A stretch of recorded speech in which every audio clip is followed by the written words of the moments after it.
Happy birthday to you my dear husband. February মাসটা আমার জন্য অনেক স্পেশাল, তুমি জানো। কারণ ফেব্রুয়ারি মাসে তুমি আমাকে ফার্স্ট গোলাপ দিয়েছিলে এবং প্রপোজ করেছিলে, আর আমাদের লাভ স্টোরিটাও অনেক ইন্টারেস্টিং ছিল। So thank you so much আমার লাইফে আসার জন্য, আমার ফ্রেন্ড হয়ে থাকার জন্য, আমার সব বিপদে আপদে আমাকে রক্ষা করার জন্য। আর সবচেয়ে বড় কথা, তুমি আমার হাজব্যান্ডের চেয়ে তুমি আমার ফ্রেন্ড বেশি, যার সঙ্গে আমি সব কথা শেয়ার করতে পারি, বলতে পারি। আমার মনে শান্তি লাগে তোমাকে কোনো কিছু যখন আমি না বলতে পারি, আমার নিজের কাছেই অনেক খারাপ লাগে। যখন আমি তোমাকে সবটা বলি, নিজেকে অনেক হালকা মনে হয়। আর তোমার মতো মানুষ আমি জীবনে খুব কমই দেখছি যে মানে একটা ওয়াইফকে এতটা সাপোর্ট করে, এতটা ভালোবাসে, এতটা টেক কেয়ার করে।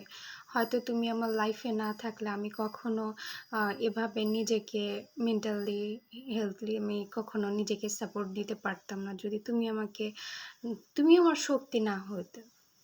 তো তোমার জন্য আজকে আমি এতটা আমি স্ট্রং হইতে পারছি। তুমি শিখাইছো কিভাবে স্ট্রং হইতে হয়, কিভাবে বিপদের মোকাবেলা করতে হয়, খারাপ সময়কে কিভাবে টেক্কা দিতে হয়, কিভাবে চুপ থাকতে হয়। সব কিছুই আমার তোমার থেকে শেখা। আর আমার মনে হয় না তোমার চেয়ে বেশি আমাকে কেউ ভালোবাসে, কেউ না।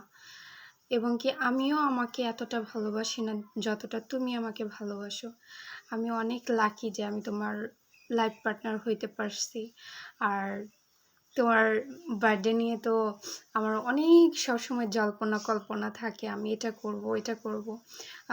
সো সরি, এবার আমি তোমার জন্য কিচ্ছু করতে পারলাম না। তুমি তো জানোই আমি বাইরে একা একা যেতে পারবো না।